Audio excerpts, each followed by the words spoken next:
Nangihinang napasandal si Ella sa pader pagkatapos sumuka ng tubig at madawal ng ilang beses. Wala na siyang naisusuka. If she's not pregnant, then what is this?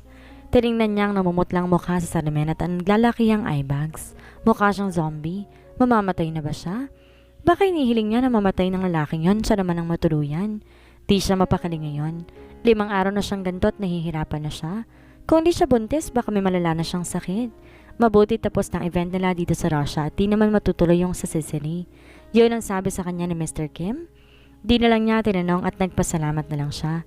Ngayon, pauwi na sila ng Pilipinas. Actually, kanina pa siya gising. This time, di alarm clock ang nagpagising sa kanya kundi ang pagduduwal niya. Nang maramdamang di na siya nasusuka, naligo na siya at nag-ayos.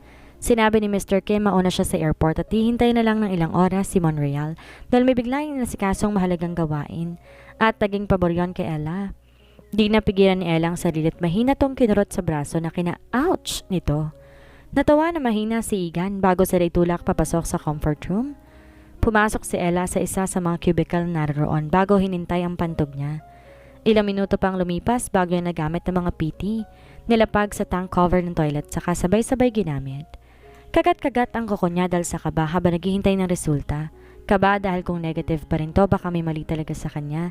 Pero napaisip siya kung magpa-positive ang PT, may problema pa rin siyang kakaharapin.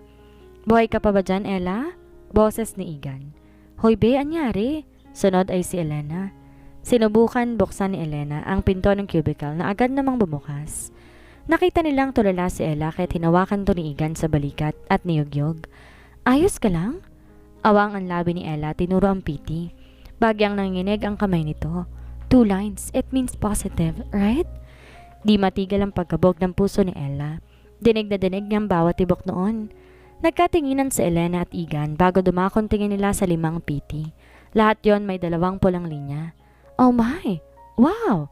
Oh God! Oh God! Mahigpit na pahawak si Ella sa katabing si Igan nang nitian din siya na masaya. Congrats! Andito na to, wala na ako magagawa, ani Ella. Sabay na pabuntong hininga si Elena at Igan. Pasyado ka talagang padalos-dalos sa buhay, Ella. Hindi ka pa rin nagbabago. Natatawang ani Igan. Nanunuya ang ngiti ni Elena na magsalita. Lahat naman tayo alam yun. Eh yung best friend mo, hindi ka man lang sinabihan at binalaan. You can be really this childish sometimes, Ella. To the point na nakakapag-alala na. She actually did. Don't worry. Dinampot niya ang mga PT at sinilid muna sa paper bag. Na makitang medyo tumatagal na siyang wala sa waiting area, agad nagpaalam si Ella sa 2 kaibigan. Baka biglang dumating ang gunggong doon at iwan pa siya. Where have you been? Nangiwi si Ella na makitang naroon na si Montreal. Nasa likod nito si Mr. Kim. Inaabala ang sarili sa pagkain. Comfort room. Tipid na aniya at sinalapan ng ice cream na kinakain ni Mr. Kim. Napansin ni Blake ang tingin ni Ella kahit binuka niya ang bibig. Inutusan ng assistant. Go and buy some ice cream for Miss Guevara. Natigil sa pagkain ng ice cream si Mr. Kim. Malayo pang pinagbilhan niya nito pero wala siya magawa kundi sundin ang boss niya. No, it's alright. Umiling si Ella at iniwas ang tingin sa kanila. Nauna na tong maglakad. Walang sinamang escort ngayon si Monreal kaya hindi nakakasuffocate ang lugar. Di niya tinitigan ang lalaki pero mas narito nagmukhang kaya-aya. Sa suot nito ngayon na cap, white shirt and black pants. Kung hindi mo mauubos yan, Yong, itatali kita sa pakpak ng eroplano hanggang makarating tayo ng Pilipinas. Nanigas si Mr. Kim sa tinura ng amo niya. Napatingin sa malaking ice cream na hindi pa nangangalahati. Bakit palagi siyang pinagdidiskitahan ng boss niya? Mangiyak-ngiyak niyang pilit inubos ang ice cream hanggang mangilo ang ngipin niya habang lakad takbong sinundan ng amo niya. This time, di mapigilang mamangha ni Ella na makapasok sa private plane ni Monreal. Iba yon sa sinakyan nila nung nasa Pilipinas pa. Malawak ang loob hanggang sa dulo ng eroplano may kwarto. Meron ding upuan sa labas noon. Ang makikitang kulay sa loob ng private plane, white, silver, and gold. Nawala ang excitement niya na maalalang iisa lang kwarto sa loob at mas gugustuhin niya pang itulak si Monreal palabas ng eroplano o di kaya tumalon na lang kesa makasama to. Naupo siya sa napiling pwesto kalapit pa rin ng bintana. Maya-maya pa'y naramdaman niyang presensya ng lalaki sa tabi kaya hinarap niya to na nakangiti. Siguro naman makakapili ka na ng ibang pwesto. Siguro naman tutupad ka na rin sa napag-usapan natin, Mr. Monreal. Di pa man niya natatapos ang sasabihin, nilampasan na siya nito nang walang salisalita bago komportable na upo sa harap niyang upuan. Okay? Nanigas ang ngiti niya sa labi pero hindi niya pinakitang pagkainis. Kahit papano nasanay siya sa ugali nito dahil mag-iisang buwan na rin naman niya tong nakasama. Bagyang sinipang likurang upuan nito dahil sa gigil. Mahina lang dahil baka talagang itapon siya nito palabas ng eroplano. Well, may pera naman siya, kaya't kayang umuwi mag-isa. Inayos na lang niyang sarili at naupo na maayos sa malambot na upuan. Pinikit ng mata. Inangat ni Blake ang magazine sa kain binuklat habang pinakikiramdaman ang babae sa likuran. Panay ang galaw nito sa kinaupuan at tila di mapakali. Walang emosyong mababanaag sa mukha ni Blake nang tingnan si Mr. Kim sa kabilang upuan. Agad tong tumayo na tila naiintindihan ng tingin at tinungo si Ella. Miss Guevara, if you're feeling uncomfortable, Mr. Montreal allows you to rest inside the room. Let me help you. Agad yon tinanggihan ni Ella. May trauma siya sa mga kwarto basta't malapit sa kanya ang lalaking nagngangalang Blake. No thanks, I'm doing fine. But, naging alanganin ang ngiti ni Mr. Kim. Sinilyapan niyang amo na patuloy lang sa pagbabasa ng magazine. Na makitang wala to naging utos o reaksyon, muli siyang bumaling kay Ella. Okay, just call me if you need something o kung gusto niya na hong pumasok sa loob. Tamango na lang si Ella. Inaantok siya pero di siya makatulog. Pasimple niyang tinignan ang tiyan, wala pa yung umbok. Heist, can you stop moving? Anang boses na may riringgang inis sa tono. Napairap si Ella at saka pinigilang igalaw ang katawan. Kaso biglang kumati ang batok niya at di mapigilang kamutin yon. Tumayo si Blake sa pagkakaupo. Nilapitan si Ella at agad siyang tiningala. O ano? Get up. What? Get up. If you feel uncomfortable, just say it. Salubong ang kilay na anito. I said I'm fine. Lumalim ang tiling ni Blake kay Ella. Nagulat si Ella nang higitin nito ang braso niya paangat, saka siya sa ilin ng halik. Natigilan siya at nanlalaki ang mata na mas palalimin nito yon. Bago pa niya matulak ang lalaki, lumayo na to sa kanya. Stop being stubborn. When I said get up, don't touch me, how dare you? Hinila siya patayo ni Blake at nagpatianod na lang siya habang pasimpleng nakahawak sa tiyan. How dare he? Sa mga oras na yun, mas lalong sumiksik sa gilid si Mr. Kim at kung may posibilidad na magkaroon siya ng kakayang maglaho sa kinalulugaran, gagawin niya. Binuksan ni Blake ang pinto, saka siya pinasok doon bago nito yun isarang muli bago siya iwan. Awang ang labi ni Ella nang maupo sa puting kama roon. He is crazy. He definitely is. Pinunasan niyang labi at kinuhang nakitang pitchel sa isang table, katabi ng kama, bago doon mismo uminom. Puisit, hayop talaga. Nagiinit ang mukha niya nang padapang nahiga sa kama. Siguraduhin niya lang natutupad siya sa usapan pag nakarating kami sa Pilipinas. Umaga na makaalis si Ella sa Russia at umaga rin na makalapag sila ng Pilipinas. Di naman sumama ang pakiramdam niya at panay lang tulog sa buong flight. Siyempre, nagkukumahog na naman ang pamilya niya dahil nagmagandang loob daw si Mr. Montreal na ihatid siya. Welcome home, sweetie. Hinalikan siya sa pisngi ng ina at saka niyakap. Yes, yes. Iniwas ang mukha sa ina. Mukhang wala ng lolo niya sa mansyon marahil matagal na tong umuwi kasama ng kapatid niya. Tara't samahan mo muna ako sa kusina. Matagal-tagal na rin kitang di nakakasama. Aniya ng ina, saka siya hinila. Mr. Montreal, halika't umaupo ka muna. Tinangoan ni Blake si Gabriel na malawak naman ang ngiti sa labi. Mas inuna pa nga nitong bisita kaysa anak nitong kauuwi pa lang. Matagal na tayong magkakilala, Gabriel. Why not just call me Blake? Kinuha niyang inabot nitong tasa. Of course, of course. Enough of these formalities. Kamusta naman ang naging trabaho mo sa Moscow? Good. And Ella? Siguro naman walang magiging problema sa kanya. None. Ngumiti si Blake, ngunit ngiti na tila hindi naman ngiti sa paningin ng iba. Your daughter is really talented just like you, Gabriel. Yeah, I told you. Nasa kalagitnaan ng paghahalo si Ella ng inumin na marinig ang pag-uusap ng dalawa sa sala. Tinignan niya ang ina na busy sa paghihiwa. Ma, are they really best friends? Yup. How? Hindi ba't mas bata ng 14 years si Montreal kaysa kay Papa? Originally, ang ama talaga ni Mr. Montreal ang kaibigan ng Papa mo. Matagal silang magkasosyo sa negosyo. Sadly, maagang nawala ang ama niya at siya na ngayon ang pumalit sa posisyon ng Papa niya. That's why malapit din siya sa Papa mo. Napatango si Ella sa paliwanag ng ina. You actually met him before. Huh? Really? When? Napaisip saglit si Isabella. When you were 5? Palagi mo nga siyang hinahabol tuwing isasama siya ng yumaon niyang ama sa atin. Then you also met him when you were just 10. Iniyakan mo nga siya dahil hindi ka niya maka-attend sa birthday mo. Di mapaliwanag ni Ella ang sariling emosyon. Gulat? Pagtataka? What the? How come wala siyang maalala? I did? Yup. Invited din siya nung 18th birthday mo pero hindi siya nakarating dahil siya nga ang humalilis sa kumpanya nila noon. Hindi ko maalala. Masyado ka pa kasing bata noon, 5 to 10 years old. Di lang siguro ganun katalas ang memorya mo, anak. Tumalikod si Isabella at nilagay ang mga sangkop sa kawali.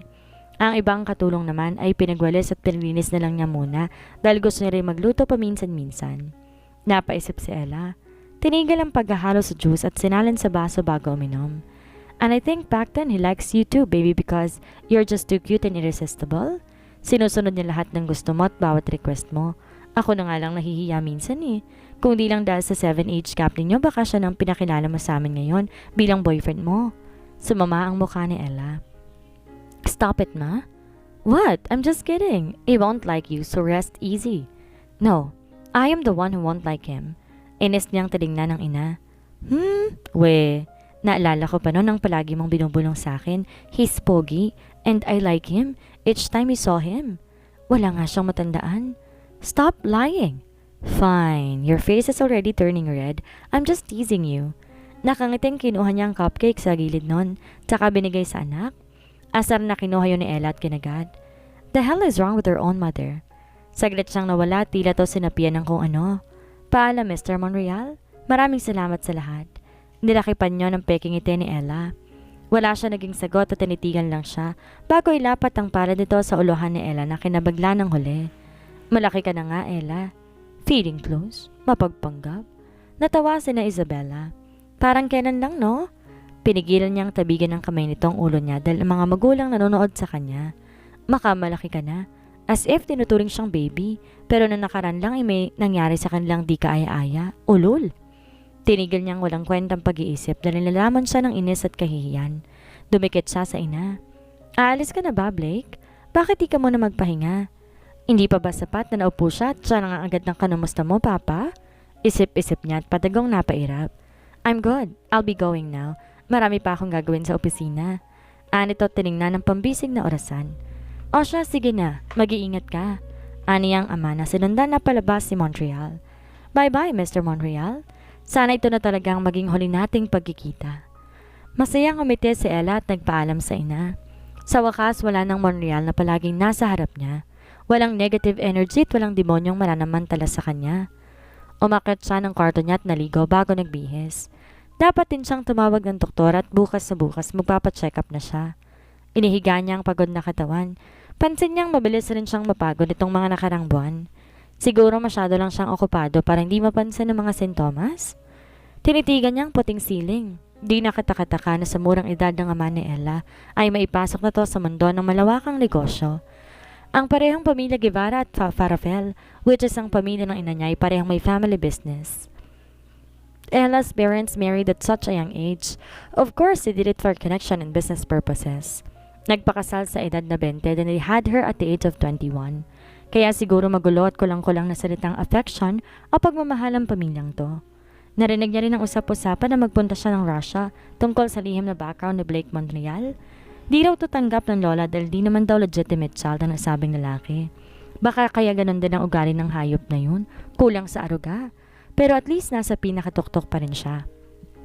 Si Ella, magulong pamilya niya, pero kahit papano nariyan ang mama niya, kahit padalasan ay para tungtuta sa ama.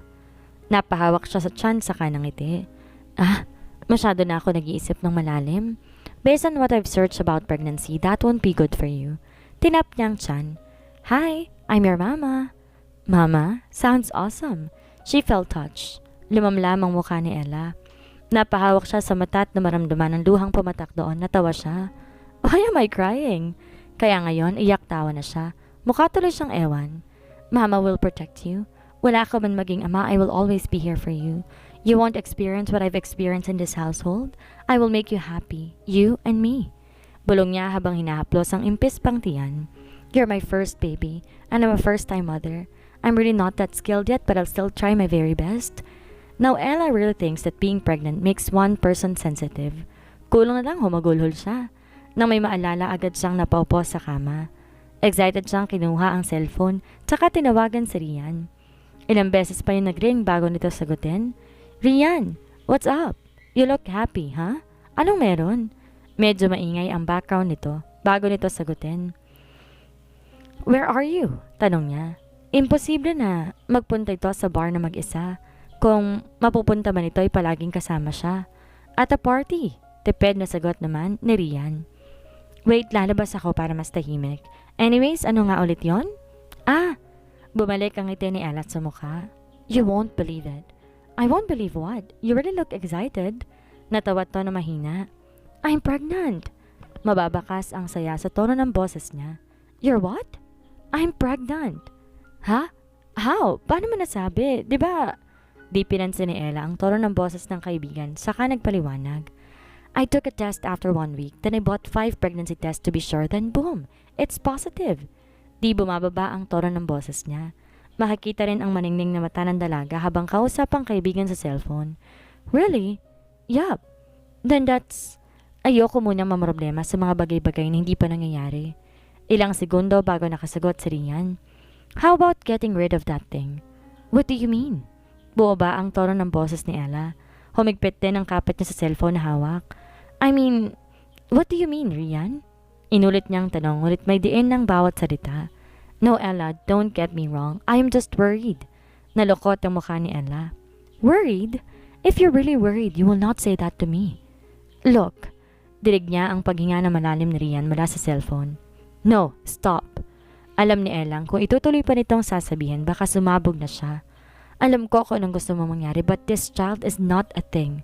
This baby is what I want since from the start, that I plan to fuck someone in that goddamn bar. Rian, you know how much I crave for love and family. Now that I have this, you'll just say to get rid of it? Sa lahat ng tao, dapat ang kaibigan niya nakakaalam kung gaano siya kalungkot sa buhay. Handa niyang ibuhos lahat ng rason niya sa batang dinadala para maging masaya. Tapos yun lang ang maririnig niya? Hindi tunuloy ni Rian ang sasabihin. Sa puntong yon, di na rin mabasa pa ni Ella ang kaibigan na matagal niyang nakasama at nakasalamuha. Do you already like him? Who? Natawang pagkak si Ella na mapagtantong tinatanong ni Rian. Are you kidding me? Ba't napunta sa lalaking yun ang usapan? Katahimikan ang namayani sa kanila. Inang minutong walang salita kaya tarinig na rinig ni Ella ang kapaligiran ni Rian. Miss Rian? Barito nung boses yun na narinig maging ni Ella. I'm sorry, let's just talk tomorrow. I have to go. That voice. Binaba ni Ella ang cellphone. Ang kanina niyang masayang mood na wala. Di lang inis ang nararamdaman niya ngayon. Naroon ng galit dahil sa sinabi ng kaibigan. Tinas niya ang braso bago yung tinakip sa mata niya and also that voice. That sounds familiar but it's impossible. Miss Rian, who the hell is that? Kinagat niya ang pang-ibabang labi. Who cares if it's him? We cut our ties off already, edi good luck. Maging masaya sana siya sa buhay niya. Kinabukasan, nagpaalam si Ella sa ina. Dinahilan lang niya ang trabaho dahil di magiging maganda kung sasabihin ng tunay na pakay. Baka ora mismo himatay ng mama niya. Sumakay siya ng sariling sasakyan. As always, simple ang suot. Maluwag na shirt at itim na leggings habang may daladalang itim na handbag. Nakaputing sapatos din dahil mukhang delikado kung magtatakong pa siya. Meron siyang suot na cap, shades at mask dahil baka may makakilala sa kanya.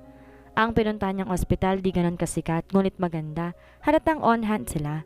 St. Nicole Hospital. Medyo malayo-layo, di rin gaano kalaki. Dr. Lauren Obigaini. Mahina niyang binasang nakalagay na sign sa pinto at pinindot ang doorbell na nasa tabi nun. Oh, Miss Guevara. Isang babaeng edad 40 ang lumabas mula sa pinto. Maamo, mukhang palabati ang itsura, kaya napalagay kaagad si Ella. Ngumiti siya at saka tumango. Pasok ka. Ilang months ka na, Miss Guevara? Napailing si Ella.